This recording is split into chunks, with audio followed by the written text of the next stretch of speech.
जनाब वज़ीर-ए-आज़म, पंजाब आपका सूबा है, आपका होम ग्राउंड है। पंजाब के लोग आपसे मोहब्बत करते हैं।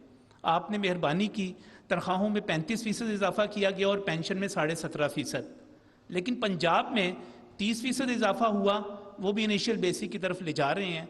और दूसरा जो है, पेंशन में सिर्फ 5% इजाफा हुआ। जनाब वज़ीर-ए-आज़म, पंजाब के बूढ़े लोग इस वक्त सड़कों पे हैं। 5% इजाफा जो है पेंशन में, वो बाकायदा उनको मरने पर मजबूर कर देगा। मैं आपसे दरख्वास्त करूंगा कि पंजाब की हुकूमत को इस सिलसिले में बात करें। ये बात कि आपने जो बताई कि पंजाब में 30% तनख्वाहें बढ़ाई गई हैं और पेंशन 5%, तो वज़ीर आला पंजाब हज पे गए हुए हैं, तो मैं इंशाअल्लाह जो ही आते हैं ये मामला उनके साथ उठाऊंगा और उनके साथ बात करेंगे इंशाअल्लाह। जी नाजरीन, इस वक्त वज़ीर आज़म पाकिस्तान शहबाज शरीफ की आपने गुफ्तगू सुनी और वो गुफ्तगू थी उस हवाले से कि पंजाब में सरकारी मुलाजमीन की तनख्वाहें कम बढ़ाई गई हैं दूसरे सूबों के मुकाबले में। जुल्म दो तरह से हुआ, एक 30% बढ़ाई गई जबकि दूसरे सूबों में 35% बढ़ाई गई थी। वफाक ने भी 35% बढ़ाई, उसके साथ दूसरा जुल्म ये किया गया कि आपने जो इजाफा किया वो बेसिक पे पर कर दिया, रनिंग पर करने की बजाय, रनिंग बेसिक पर करने की बजाय इब्तदाई पर, इनिशियल बेसिक पर कर दिया। और उसका नतीजा ये निकला कि अमली तौर पर ये इजाफा जो था कोई 15-20% के करीब रह गया, बहुत कम पीछे चले गए। इसके साथ साथ पेंशनर्स का भी इशू था और पेंशन जो थी पंजाब में सिर्फ 5% बढ़ाई गई और 17.5% वफाक ने बढ़ाई थी। दूसरे सूबों ने भी इसी किस्म का काम किया था। इसके बाद जब एहतजाज शुरू हुआ और ठीक ठाक किस्म का एहतजाज होता रहा, तो वज़ीर आज़म के मुआविन ख़ुसूसी मलिक मोहम्मद अहमद जो थे वो वहाँ पर पहुँचे। उन्होंने वादा किया कि हम इसको ठीक करवा देंगे, जिस पर एहतजाज ख़त्म कर दिया गया। लेकिन उसके बाद जब नोटिफिकेशन हुआ पंजाब हुकूमत की तरफ से, तो पुराना ही जो बजट में ऐलान किया गया था वही नोटिफिकेशन कर दिया गया। उसको जो वादा किया जा रहा था वो नहीं किया गया। नोटिफिकेशन होने के बाद वज़ीर आज़म पाकिस्तान को नोटिफिकेशन की कापी जो थी मैंने भी भेजी, बाकी दोस्तों ने भी ज़ाहिर रब्ता किया होगा। तो वज़ीर आज़म पाकिस्तान शहबाज शरीफ ने वज़ीर आला पंजाब जनाब मोहसिन नकवी को एक टेलीफ़ोन किया और उनसे कहा गया कि आप ये जो इजाफ़ा है पंजाब के साथ जो ज़्यादती की जा रही है और पंजाब के मुलाज़मीन को कम इजाफ़ा दिया जा रहा है, आप इसके ऊपर गौर करें और इसको बढ़ाएँ। वज़ीर आज़म के फ़ोन के हवाले से बाकायदा तौर पर वफाकी हुकूमत की तरफ से मरियम औरंगज़ेब साहिबा जो कि वफाकी वज़ीर इत्तलाआत हैं, उन्होंने भी इसकी तस्दीक की। उसके बाद अब सारे सरकारी मुलाजमीन जो है मुंतज़िर हैं कि ये क्या होता है। पंजाब हुकूमत की तरफ से जो रद्दअमल दिया गया था वज़ीर आज़म को, वो ये था कि वज़ीर आला पंजाब जनाब मोहसिन नकवी जो हैं वो इस मामले को काबीना के सामने रखेंगे, क्योंकि कैबिनेट ने बजट को अप्रूव किया था, असम्बली मौजूद नहीं है, तो अब वो कैबिनेट के सामने रखेंगे, काबीना के सामने रखेंगे और उसके बाद इस पर फैसला किया जाएगा। होपफुली काबीना का इजलास जब भी होता है और ज़ाहिर है बार बार हो रहा है, तो उसके में ये रखा जाएगा। लेकिन इसके साथ ही हमारे बहुत सारे दोस्त ऐसे हैं, सरकारी मुलाजमीन ऐसे हैं जो अभी तक सरापा एहतजाज हैं, एहतजाज पर जो है रोज़ाना किसी जगह एहतजाज कर रहे हैं। कुछ लोग जो हैं, कुछ ग्रुप्स ऐसे हैं वो इंतज़ार कर रहे हैं कि ये वादा पूरा हो जाए। हमारे साथ यहाँ पर जो बात करेंगे इसके ऊपर तफसील से, लेकिन एक मुख्तसर ब्रेक के बाद।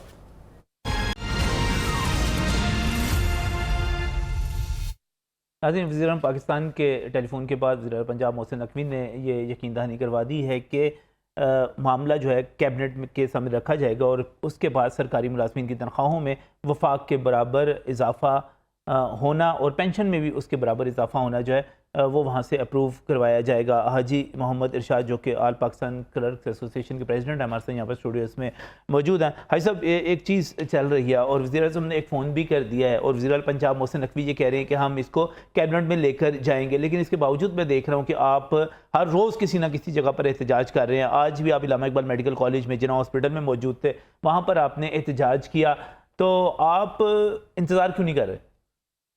बिस्मिल्लाहिर्रहमानिर्रहीम। नजम भाई, मैं सबसे पहले आपका मशकूर हूँ, ज़बरदस्त खराज तहसीन पेश करता हूँ कि आपको मौका मिला, आपने मेहरबानी फरमाई, पूरे पंजाब के सरकारी मुलाजमीन की पहले भी हमेशा बाज बने और वज़ीर आज़म साहब की प्रेस कॉन्फ्रेंस में इस इंतहाई अहमियत के हामिल इशू को आपने हाईलाइट किया, प्राइम मिनिस्टर साहब के नोटिस में लाए। प्राइम मिनिस्टर साहब ने जब ये कह दिया कि चीफ मिनिस्टर साहब हज पे गए हुए हैं, जैसे वापस आएंगे जी तो ये मामला हल हो जाएगा। काबीना का इजलास उसके बाद होता है, उसी समरी को, उसी रेशो को जो सीएम पंजाब ने, केयर टेकर सीएम पंजाब ने अपने बजट में माइंड सेट बना लिया था कि पंजाब के मुलाजमीन को 10% इजाफा देना है। ये 30% नहीं है, ये भी झूठ का पलंदा है। अच्छा 30% इनिशियल पे होने के बाद ये 10% इजाफा है। इसे कैलकुलेट करके देख लिया जाए, पूरे मुल्क में 35% इजाफा, पंजाब में एक्चुअली 10% इजाफा। तो ये इजाफा और पेंशन में 5% इजाफा का जो ऐलान किया बजट में, उसको काबीना का इजलास जब हुआ प्राइम मिनिस्टर साहब के कहने के बाद या प्रेस कॉन्फ्रेंस में आपके हाईलाइट करने के बाद, तो पीएम साहब की बात हो गई चीफ मिनिस्टर से, तो उसके बाद काबीना के इजलास में 17 तारीख को, 17 जुलाई को इसकी अप्रूवल देकर इनिशियल की बुनियाद पर जालमाना नोटिफिकेशन 18 जुलाई को क्यों जारी किया गया। अब इसके ऊपर प्राइम मिनिस्टर साहब के हवाले से भी एक क्वेश्चन मार्क पंजाब के मुलाजमीन के जहनों में आ गया है कि क्या इसमें प्राइम मिनिस्टर पाकिस्तान मियां शहबाज शरीफ साहब, जिनका ये शहर लाहौर अपना घर है जी, सूबा पंजाब उनका अपना है, उनकी सियासत का महवर ही पंजाब और बिलखसूस लाहौर है, तो लाहौर और पंजाब के मुलाजमीन ने भी और अपना शहरियों ने भी हमेशा उन्हें प्यार दिया। आज पंजाब के मुलाजमीन पूरे मुल्क के मुलाजमीन के बरक्स रुल गए।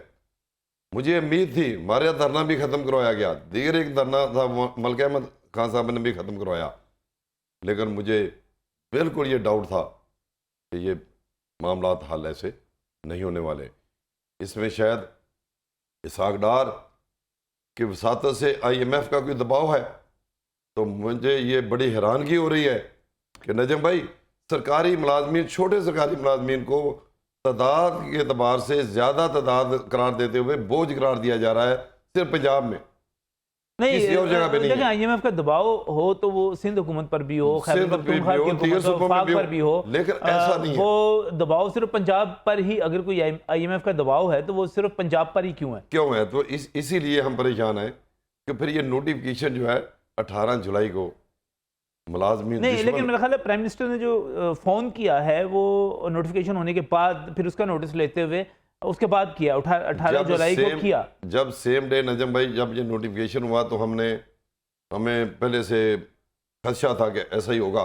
अच्छा, क्योंकि सीएम पंजाब जिस डटाई से अपना बयान दे रहे थे कि मैं नहीं किसी की भी परवाह करूंगा, कोई एहतजाजों की परवाह नहीं करूंगा, तो मुझे ये खदशा था कि सीएम इतना आसानी से ये मामला हल नहीं करेंगे। एक चीज तो हमने प्रोग्राम अनाउंस कर रखा था। अजीर शाह साहब, एक चीज़ बताइएगा, पता नहीं लफ्ज़ डठाई ठीक है या नहीं ठीक, लेकिन वो एक नुक्ता नज़र रखते हैं, वो ये रखते हैं कि पंजाब में जितने मुलाजमीन हैं उनकी तादाद बहुत ज़्यादा है, और अगर आप बाकी तमाम सूबों के मुलाजमीन को देख लें और पंजाब में अपनी ब्यूरोक्रेसी का, अफसरशाही का, और उसके साथ साथ नीचे जितने सरकारी मुलाजमीन हैं उनका बोझ देख लिया जाए तो वो बहुत ज़्यादा, और पंजाब ने जब उनकी तनख्वाहें देनी होती हैं तो बजट में से निकालनी होती हैं, तो वो एक बहुत फ़र्क आता है। बाकी सूबे बहुत कम खर्च करते हैं तनख्वाहों के ऊपर बनिस्बत पंजाब के, लिहाजा पंजाब के लिए ये मुश्किल है कि उसी तरह चल सके जिस तरह के एक छोटा सूबा चल सकता है। ये बात दुरुस्त नहीं है नजम भाई? बात यह है कि पंजाब के मुलाजमीन की तादाद अगर ज़्यादा है तो पंजाब की वर्किंग भी ज़्यादा है, पंजाब के वसाइल भी ज़्यादा हैं। पंजाब पाकिस्तान का सबसे बड़ा आबादी वाला सूबा है, सही। तो इस आबादी को मीट करने के लिए उतने ही वसाइल भी ज़्यादा दस्तियाब है और मुलाजमीन की भी ज़्यादा ज़रूरत है। और उसके साथ ही साथ मैं इसमें एक पहलू और भी निशानदेही करूँगा कि अगर छोटे मुलाजमीन की तादाद को ज़्यादा करार देकर छोटे मुलाजमीन को भूखे मारना है, खुदकशियों पे मजबूर करना है, तो इससे मच बेटर है कि जो सियासतदानों और सरकारी अफसरों के घरों में आधी तादाद तो छोटे मुलाजमीन के इनके घरों पे मामूर है। वो क्यों है? क्यों उन्होंने घरों पे रखे हुए हैं? उससे भी तादाद कम की जा सकती थी। सरकारी गाड़ियों जो बड़ी हैं उनके ऊपर पाबंदी लगाई जाए। सरकारी रहायश जो है, किसी भी बड़े से बड़े अफसर को 5 मरले से ज़्यादा सरकारी रहायश ना दी जाए। ये सारे कट लगाए जाए। ये जो 150% एग्जेक्टिव लॉन्स है, ये बोझ है। सेक्रेटरी अलाउंस है, ये बोझ है। यूटिलिटी अलाउंस है, चंद लोगों को दे दिया, क्या ये बोझ नहीं है? सियासतदान जब पाकिस्तान बना था तो वो खिदमत के जज्बे से सियासत करते थे। आज MP MNA सेनेटर्स की सैलरी, सदर पाकिस्तान की सैलरी कहाँ से कहाँ चली गई? क्या अगर इनकी सैलरी वापस ले ली जाए, मेरा ये क्वेश्चन है नजम भाई, मैं गारंटी से कहता हूँ नहीं, वो तो वापस हो गया। सेनेटर वाली शायद इतला आप तक नहीं पहुंची, वो बिल वापस हो गया। नहीं, मुस्लिम लीग नून ने और पीपल्स पार्टी वो ने उसकी इंक्रीज मुखालफत की कर दी। बात ही नहीं मैं कर रहा, मैं कह रहा हूँ कि अच्छा। सैलरी इनकी बिल्कुल भी खत्म कर दी जाए तो ये फिर भी सियासत करेंगे। अच्छा, ये नहीं कि ये नहीं करेंगे। नहीं, फिर आम आदमी नहीं कर सकेगा ना भाई साहब। मैं इससे पहले भी आम आदमी नहीं कर रहा। नहीं, मैं फिर इख्तिलाफ करता हूं पहले भी आम आदमी नहीं कर रहा। आप जो है सिर्फ जागीरदारों और सरमायादारों तक सियासत को महदूद करना चाह रहे हैं कि आप इनकी सैलरी बंद कर दें और उसके मराज खत्म कर दें, तो उससे एक मसला पैदा हो जाएगा। आम आदमी, गरीब आदमी जो है वो असम्बली में जाके अपने खराजात ही पूरे नहीं कर सकेगा, वो गड़बड़ हो जाएगी थोड़ी सी। लेकिन छोटे मुलाजमीन को बोझ तो करार ना दें। छोटे मुलाजमीन को बोझ करार क्यों ना बोझ दें। करार दे रहे हैं? आप अपने हकूक जरूर लें, सियासतदान अपने हकूक जरूर लें, लेकिन जो दूसरों के हकूक हैं वो भी उनको अच्छा, दें। मेरा एक क्वेश्चन है जी, कि प्राइम मिनिस्टर साहब से और चीफ मिनिस्टर पंजाब से कि पंजाब में 10% इजाफा दिया है, 5% पेंशन में इजाफा दिया है, सही, LPR जालमाना तरमीम भी पंजाब में इम्प्लीमेंट कर दिया, नोटिफिकेशन कर दिया। तो पंजाब में पेट्रोल पूरे मुल्क की निस्बत सस्ता करें, बिजली सस्ता कर दें, गैस सस्ती कर दें, पीने का पानी सस्ता कर दें, सही, तलीमी अखराजात सस्ते कर दें, किराया मकान सस्ता कर दें और कन्वीनियंस लोन सस्ता कर दें। सही। ये मुतबादल तजवीज़ है आपकी। मुतबादल तजवीज़, अगर आप तनख्वाहों में इजाफा नहीं दे रहे तो आप फिर कम से कम सरकारी मुलाजमीन के लिए ये सारी चीज़ें जो हैं सस्ती कर दें। डॉक्टर उमैर इफ्तिखार हमारे साथ यहाँ पर मौजूद हैं, आप सीनियर वाइस प्रेसिडेंट हैं YDA के, हमारे साथ टेलीफोन लाइन पर मौजूद हैं। डॉक्टर साहब अस्सलाम वालेकुम। अस्सलाम वालेकुम जी, नजीम साहब कैसे हैं? जी अल्लाह का शुक्र, ठीक ठाक। डॉक्टर साहब, YDA भी जो है सपोर्ट कर रही है सरकारी मुलाजमीन को, और उसमें आपके अपने MOs वगैरह की तनख्वाहें भी बीच में आ जाती हैं, पैरामेडिक्स की भी आ जाती हैं, बाकी तमाम की भी आ जाती हैं। तो इस वक्त जो है एहतजाज भी जारी है। आज इलामा इकबाल मेडिकल कॉलेज में भी एहतजाज हुआ, एप्का की तरफ से किया गया। आपको क्या लग नहीं रहा कि इजाफा हो जाएगा? प्राइम मिनिस्टर ने फ़ोन किया है चीफ मिनिस्टर को? सर देखें नजम साहब, इश्यूज बहुत ज़्यादा हैं। आपने सिर्फ एक इशू पे बात किया आज जो जिना में प्रोटेस्ट हो रहा है, लेकिन अब इसमें जो आज कॉल हुई है उसके बाद अभी तक कोई किसी किस्म का रिस्पांस अभी तक नहीं रिसीव हुआ, ना YDA को, ना एप्का वालों को, और ना ही किसी और PMA वगैरह किसी तंजीम को। बहरहाल, और दूसरी चीज़ ये है कि आप पहले मैं आपकी कन्वर्सेशन सुन रहा था तो आप MP और MNA की बात कर रहे थे। देखें, जो डिस्ट्रीब्यूशन ऑफ फंड्स होती है, जो डिस्ट्रीब्यूशन ऑफ लीड्स होती है ना, उसकी दो तरह से डिस्ट्रीब्यूशन होती है। एक होती है इक्वालिटी पे और एक होती है एक्विटी पे। ना यहाँ पे इक्वालिटी पे हो रही है और ना यहाँ पे एक्विटी पे हो रही है। तनख्वाहें बढ़ रही हैं, लेकिन आप ये देखें कि उसकी मद में जो बाकी हैं, ब्यूरोक्रेट्स हैं या जो बाकी सियासतदान हैं, उनकी तनख्वाहों में किस कदर इजाफा होता है। और जो सरकारी मुलाजमीन हैं, एक साल बाद देखें वो 30% दे रहे थे, और वो भी इनिशियल बेसिक पे दे रहे थे। देखें, ये तो करते हुए बंदे को जो है ना शर्म आनी चाहिए कि एक साल बाद तनख्वाह बढ़ती है, और वो भी इनिशियल बेसिक पे। जब 2001 में या 1990 में कोई मुलाजिम भर्ती हुआ था या कोई डॉक्टर भर्ती हुआ था, उसकी जो उस वक्त 15,000 बेसिक इनिशियल बेसिक पे थी, 15 में नहीं थी, 10 थी या 8 थी, तो उस पे उन्होंने 30% बढ़ा रहे थे। और वो तो वैसे ही एक शर्मनाक मेरे ख्याल में स्टेप था। उसके बाद प्रोटेस्ट के बाद इनको एहसास हुआ जी, और वो भी एहसास नहीं हुआ, वो बेसिकली फोर्सफुली जो ऑर्गेनाइजेशन ने अपना हक लिया छीना इनसे। तो बहरहाल ये देखें, और इन्फ्लेशन का हाल ये है सर कि डॉक्टर्स डबल जॉब्स कर रहे होते हैं, डबल अपनी जो है अपनी जो फैमिलीज को सपोर्ट करने के लिए दिन में गवर्नमेंट हॉस्पिटल में जॉब करते हैं, रात में जो है वो प्राइवेट हॉस्पिटल में जॉब करते हैं। And all these factors are mingled up के मतलब कोई प्रॉपर सोल्यूशन अभी तक नहीं है। हमारी KP अभी तक अड़ी हुई है, हमारा HP अलाउंसेस अभी तक अड़े हुए हैं, हमारा एग्जेक्टिव अलाउंसेस अभी तक अड़े हुए हैं। अब देखें, किसी चीज पे प्रॉपर कोई स्टेप हो ही नहीं रहा। सही सही सही। और इस वक्त जो आपका भी मुतालबा यही है कि तनख्वाह में जो इजाफा है उसका ऐलान फौरी तौर पे किया जाए, और इसको बिल्कुल किया जाए, बिल्कुल किया जाए। इक्विटी और इक्वालिटी दोनों चीजों से देख लें सर। किसी तरह से भी डॉक्टर, सरकारी मुलाजमीन जो हमारे भाई हैं, वो भी किसी तरह से भी वो दोनों इस मद में पे रिसीव कर ही नहीं रहे। जो अगर आप एग्जेक्टिव अलाउंस की बात करें सर, लास्ट ईयर 2022 में जो पे थी, जो ब्यूरोक्रेट्स की पे थी, उसके 1.5% जो है वो रेज हुआ था उनका एग्जेक्टिव अलाउंस। इसी तरह जो बाकी अलाउंसेस हैं वो बढ़ते जाते हैं और वो उनके मतलब 100% से अबव ऊपर जाके बढ़ते हैं, और हमारा 30% भी बढ़ता है, तो वो भी एनुअल इंक्रीमेंट पे।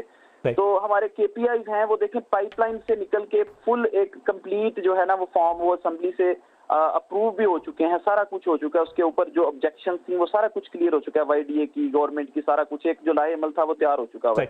उसका एक नोटिफिकेशन निकालते हुए इनको प्रॉब्लम हो रही है, बिकॉज दे डोंट वांट मसाइल ही मसाइल हैं। ठीक है, बहुत बहुत शुक्रिया डॉक्टर उमैर इफ्तिखार हमारे साथ मौजूद थे और कह रहे हैं कि सिर्फ तनख्वाह का मसला नहीं है, डॉक्टर्स के तो और बहुत सारे मसाइल हैं। सिक्योरिटी जो बिल था वो अपनी जगह भी मसला बना हुआ था, उसके साथ साथ केपीआईज जो है उनके ऊपर जो है एक नोटिफिकेशन निकालना है, बहुत सारी चीज़ें हैं। तो हाई साहब एहतजाज अभी जारी रहेगा? एहतजाज नजम भाई उस वक्त तक जारी रहेगा जब तक पंजाब में वफाक और दीगर सूबों के बराबर 35% salary increase on running basis और and pension increase 17.5% likewise federal and other provinces नहीं हो जाती। और ये जो LPR तरमीम पंजाब में की गई हैं इनको कम्प्लीटली विड्रा नहीं किया जाता। हम एहतजाज का दायरा मज़ीद बढ़ाएंगे। एहतराम मुहर्रमुल हराम की वजह से हमने आज से रैलियाँ बंद की हैं और शुहदाए करबला के लिए हमने फातह ख़्वानी भी की है, दुआ भी की है, मुल्क व कौम की सलामती के लिए भी दुआ की है। लेकिन एहतजाज हमारा जारी है पूरे पंजाब में, हर ज़िले में एहतजाज आज भी हुआ है, कल भी होगा और मुकम्मल उस वक्त तक जारी रहेगा जब तक ये नोटिफिकेशन और दीगर सूबों के बराबर नहीं होते। मुलाजिम अगर खुदकशियाँ करेंगे तो ये जिम्मेदार प्राइम मिनिस्टर और चीफ मिनिस्टर होंगे। अब दफातर में ताले लगाने के ऊपर हम मजबूर हो रहे हैं। हमारे पुरअमन एहतजाजों को अहमियत ना देना ये इंतहाई नाइंसाफ़ी है, मुल्क के साथ दुश्मनी है। पाकिस्तान के सबसे बड़े सूबा पंजाब के मुलाजमीन को सड़कों पर आने पर बार बार मजबूर किया जा रहा है। मुलाजमीन हमें कोसते हैं कि आप धरने क्यों ख़त्म करते हैं, और ये जो जिम्मेदारान है बाख्तियार हैं ये कोई तवज्जो नहीं दे रहे कि बुरा नहीं कर रहे। देनी चाहिए। बहुत बहुत शुक्रिया। हाजी इरशाद हमारे साथ यहाँ पर स्टूडियोज़ में मौजूद थे और वो याद करवा रहे थे हुक्मरानों को उनका वादा, और इस बात पे जोर दे रहे थे कि आप इंसाफ करें और इक्वलिटी लेके आएँ, मसावात लेकर आएँ, बाकी सूबों के बराबर पंजाब में तनख्वाहें बढ़ना चाहिए। इसके साथ ही एक ब्रेक।